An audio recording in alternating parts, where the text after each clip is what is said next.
Greetings from Brighton Beach and ever beautiful I love New York. This is the borough of Brooklyn on a July evening. As you can see, the apartments are slanted, so everyone has an Atlantic Ocean view. And speaking of the view, we're going to walk over to the very next community, which would be Coney Island.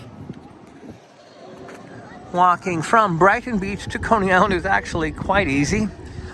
Here is a waterside view. We are right alongside of the Atlantic Ocean with Breezy Point to our left and the Jersey Shore to our right, with the New York Aquarium and the parachute jump in front of us as our destination. It's very easy to see Coney Island once you enter the Riegelmann Boardwalk for the Brighton Beach area.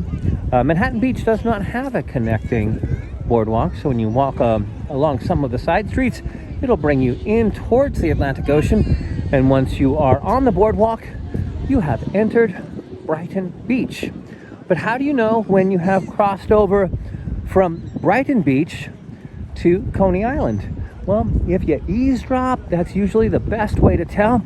If you are in Brighton Beach, you'll hear many Eastern European dialects, most frequently Russian. And then as you enter the Coney Island area, you'll see all of the amusement parks, and also the language will change to every language on the planet.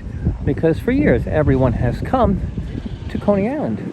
Not to say one is better than the other, just to point out small differences.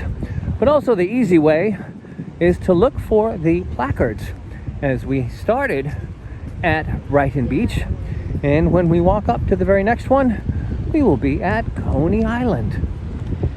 And you can see the rides already. Dino's Wonder Wheel celebrating its 100th anniversary.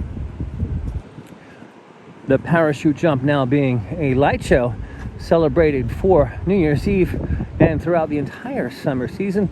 The aquarium to our right, and now here it is. Welcome to Coney Island Beach. We've officially walked from Brighton Beach. Actually, the walk is much longer if you start at the entry point of the boardwalk, but I wanted to celebrate the transition between the two communities, because you really, if you're coming to Coney Island, you really should walk over to Brighton Beach and vice versa. Till next time, happy summer from ever beautiful I love New York, Coney Island.